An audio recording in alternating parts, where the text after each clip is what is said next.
Well, good evening. Welcome to the 5th episode of our church-wide study on 24 hours that changed the world. It's a series that was written by Adam Hamilton and his crew down at Church of the Resurrection, United Methodist Church in Leawood, Kansas. And we've been looking at this each week, following the journey of Jesus from the Last Supper all the way up to the cross. Now, next week should be our last, and that, however, the series goes on for one more week after that, because we started the week after Ash, not the week of Ash Wednesday, but the following week, since we had a service that week. So I'm going to invite you to come back the Wednesday after Easter for the last episode, and that'll be on, I forget the date, April the 4th, I think it is, if I'm not mistaken. Wednesday after Easter. Is that right? 3rd, April 3rd. That's right. So on that day, we will do Christ's victory over death. That'll be the last episode. And then the week after that, we're going to have a Wednesday evening church-wide forum. Oh, 2 weeks after that. Okay, 2 weeks after that, we'll have a church-wide forum that's going to prepare you for the information about General Conference that's going to be taking place the end of April and the beginning of May. And what I'm going to do is I'll just lay it all out for you, what's expected. We don't know what will happen that week, but I'll let you know the process and everything. Yes? Would that be available on, I think I'm missing that. Live stream? I'll live stream that. Will it be on the Facebook for people that aren't able to get here? Yes, yes. Okay, thank you. And you can look at it afterwards too. No, Yep. I think I have a meeting that night. Okay, no problem. You can even watch it the next night or, down the road after that too. Okay, thank you. And then after General Conference in May, the middle of May, we're going to have another one of those forums for information. And just a reminder that the council of this church made a decision last year that we will not talk about the big D. See, I'm not even going to mention the word, the big D, which is discombobulation. No, that's not it. Disconcerting. No, it's not it. I'm not going to say it. Anyway, we're not going to talk about it, but what I want you to do is to be informed, fully informed as much as possible. So I will give you the information about General Conference. And not to say I know more than anybody else, however, my daughter-in-law is one of the delegates to Jurisdictional Conference. And so she goes as an alternate in case somebody gets sick or can't attend or whatever. She's informed about all the legislative reports and things like that as well. She gets the whole packet. And by the way, that's available to be downloaded if you wish to see what the proposals are that are coming before General Conference. You're welcome to download them. There's a General Conference website for the Methodist Church, and the total number of pages comes out to about 1,000. Just a warning. I downloaded them, and I can't read them all. I don't have time for that. But I will read the most important parts, and I'll let you know about that. So that's what's coming up in the future. And now let's begin our study, and I'll have John read for us the opening prayer, and then I'll read for you the biblical foundation. Good evening. Let us be in an attitude of prayer. I am poured out like water, and all my bones are out of joint. My heart is like wax. It is melted within my breast. My mouth is dried up like a potsherd, and my tongue sticks to my jaws. You lay me in the dust of death. For dogs are all around me, a company of evildoers encircles me. My hands and feet have shriveled. I can count all my bones. They stare and gloat over me. They divide my clothes amongst themselves, and for my clothing they cast lots. But you, O Lord, do not be far away. O my help, come quickly to my aid. Deliver my soul from the sword, my life from the power of the dog. Save me from the mouth of the lion. In case you haven't figured it out yet, what we do as the opening prayer is one of the Psalms. And it's amazing how much of the Old Testament prophesied the life of Christ, especially this last part of it. And even what we hear in Psalm 22 especially, phrases that are familiar with the crucifixion of Christ, phrases that were written hundreds of years before, but are repeated again in his crucifixion. My God, why have you forsaken me? That's in Psalm 22. They cast his garments. They removed his garments and cast lots for them. That's in there too. So just an interesting side note there. So I'm reading from Mark 15, which verses? 15 till 23. Okay. So Pilate, wishing to satisfy the crowd, released Barabbas for them, and after flogging Jesus, he handed him over to be crucified. Then the soldiers led him to the courtyard of the palace, that is the governor's headquarters, and they called together the whole cohort. And they clothed him in a purple cloak, and after twisting some thorns into a crown, they put it on him. And they began saluting him, "Hail, King of the Jews!" They struck his head with a reed, spat upon him, and knelt down in homage to him. After mocking him, they stripped him of the purple cloak and put his own clothes on him. Then they led him out to crucify him. They compelled a passerby who was coming in from the country to carry his cross. It was Simon of Cyrene, the father of Alexander and Rufus. Then they brought Jesus to the place called Golgotha, which means the place of a skull. And they offered him wine mixed with myrrh, but he did not take it. Here you have the humiliation and torture of Jesus Christ. They humiliated him and they tortured him. So that's what we're going to be thinking about tonight. What's it like to be humiliated and tortured? I can't hardly imagine it. But I've known people who have been humiliated and tortured. I've been humiliated, but not tortured. Well, hazing for fraternity in college came close to it, but not really. Not really. It was done in probably some of it in jest, but some of it was tough. How about you, John?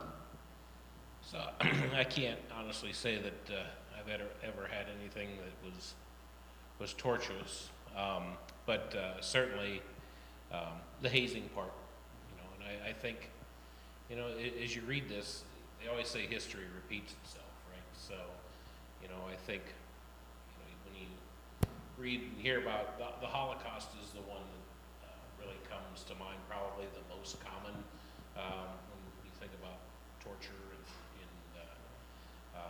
and I think that's one we know most about. I do a fair amount of reading about, a couple books I've read. One's called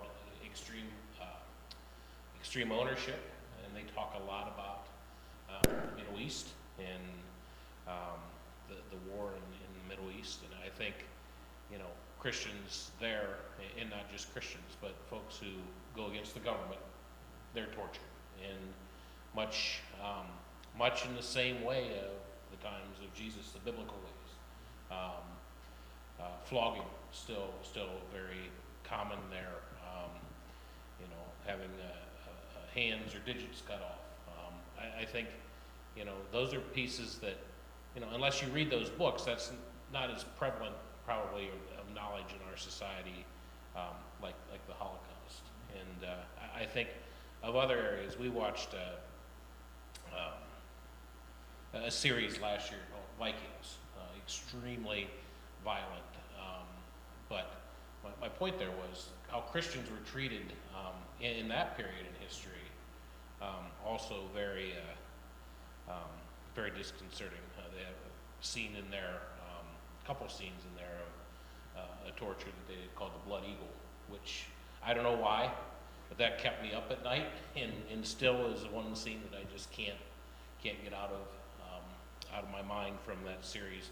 And then there was a Christian that they actually, set on fire alive. So just, we didn't learn a lot from what happened there, and I think we all need to be educated and thoughtful and think about guarding ourselves from letting that happen again. Guarding ourselves from letting that happen again.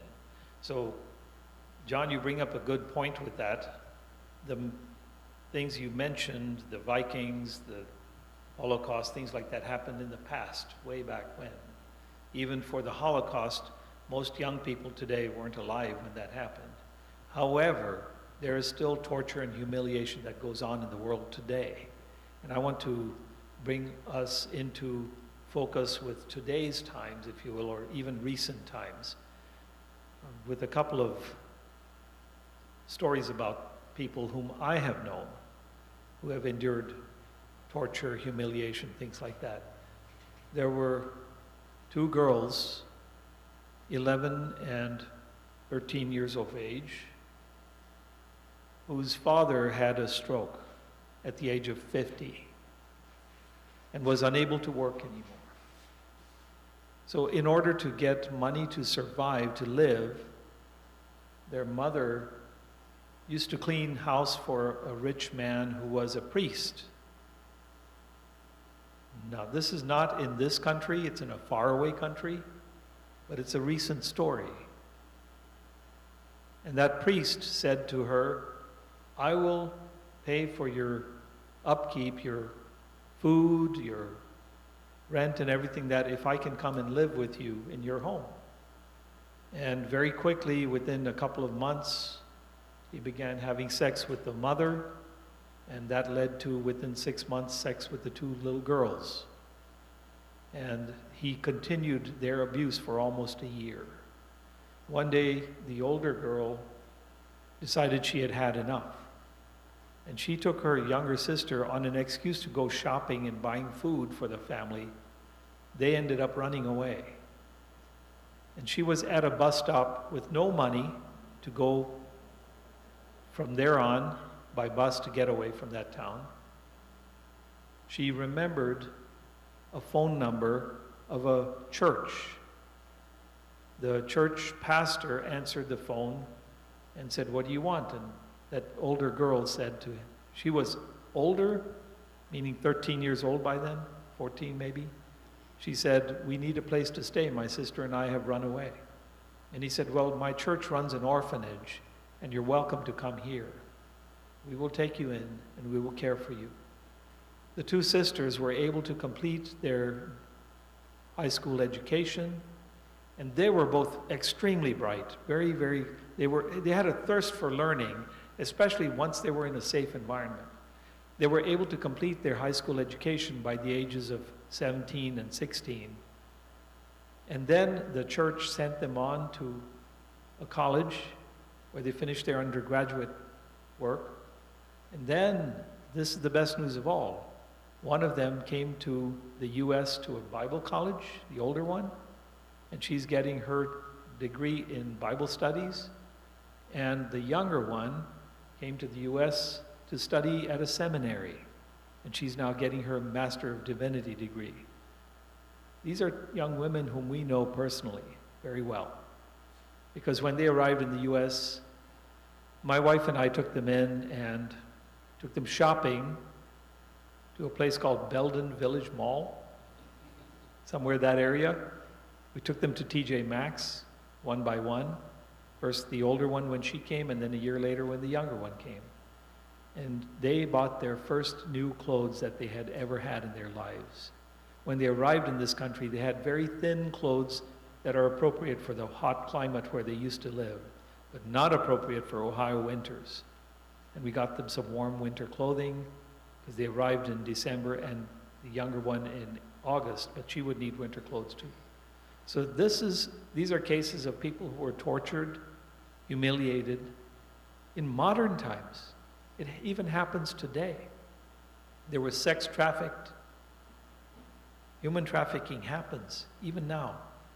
I often want not to believe it, but these people who have come into my life have showed me that it is really true even today. So imagine it's been going on for thousands of years. Still happens even now. There are other stories I could tell you from my own personal experience about people who have been humiliated and tortured for various reasons, not even for sex, for other things too. It still happens. Children, young adults, even older adults. It happens even today. So that's what we're going to take a look at today. I have to confess that today's lesson is not one of the brighter, happier ones. But my hope is that you don't just show up on Sunday morning singing Hosanna to Jesus and waving palm branches without remembering that he endured the suffering and he took on our suffering so that we don't have to suffer. He took it on so that we can make a difference in this world so that others don't have to suffer either. So thank you for coming tonight. I'm going to switch over to the video, the show that Adam Hamilton's put together for us. And then after that, we'll go off to our classes and enjoy dialogue with each other as we read the lesson.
We continue today in our study of 24 hours that changed the world. It's now 8 a.m., and Pilate has pronounced the death sentence upon Jesus. But before crucifying him, Jesus is delivered to the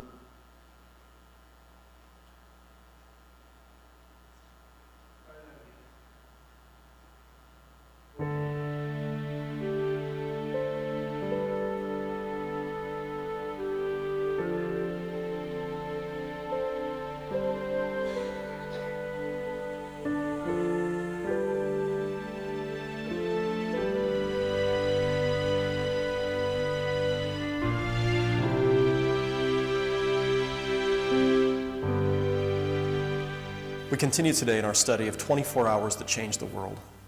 It's now 8 a.m., and Pilate has pronounced the death sentence upon Jesus.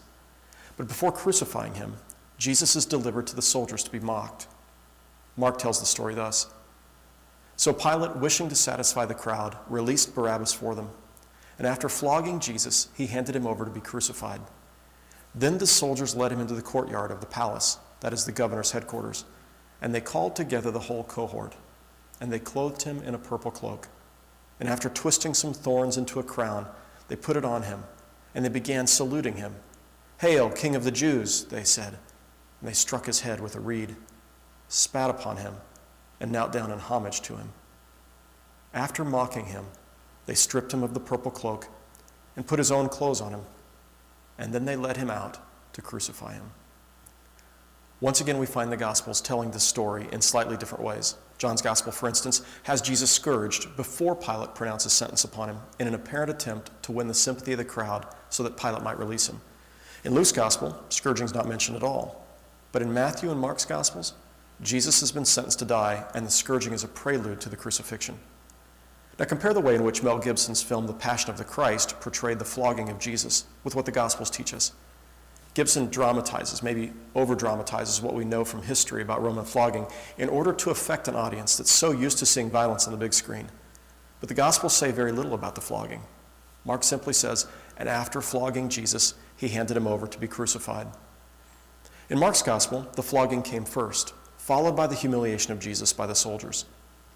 3rd century church historian Eusebius said that in Roman flogging, the sufferer's veins were laid bare, and the very muscles and tendons and bowels of the victim were open to exposure. While trying to better understand the Roman act of flogging, I visited the Bible Times Center in Ein Kerem, one of Jerusalem's suburbs.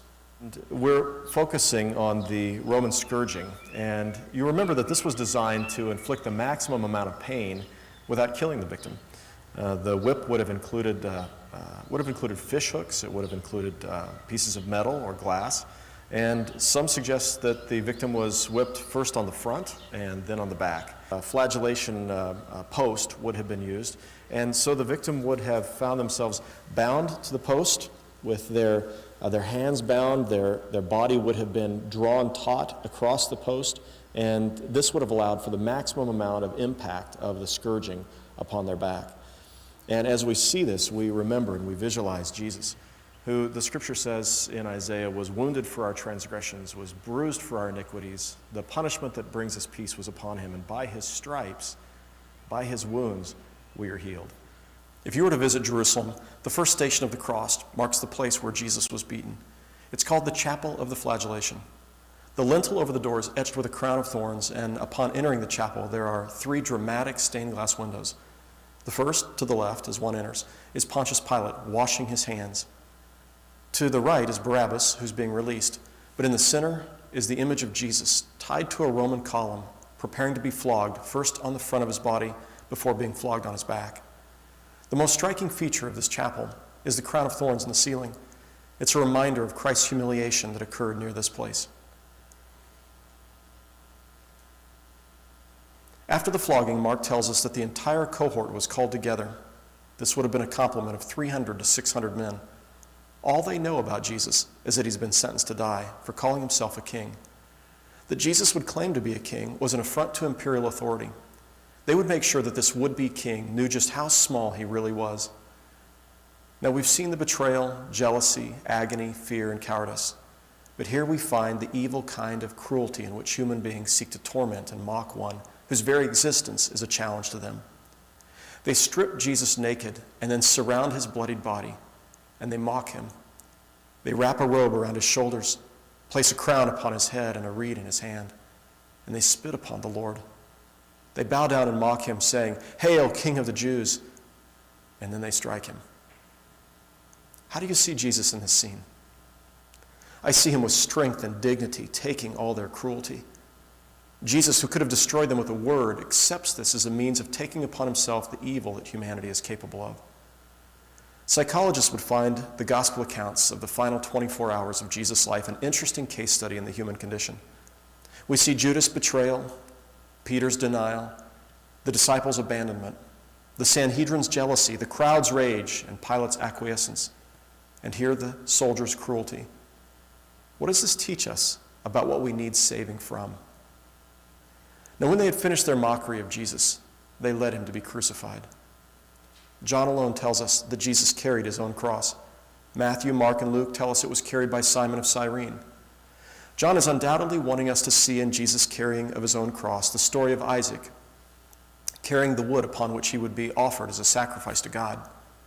It's in John's gospel that Jesus is called the Lamb of God, and in the story of Isaac in the Old Testament, we find young Isaac asks his father, "Father, where is the lamb for the sacrifice?" To which Abraham replies, "God will provide the lamb."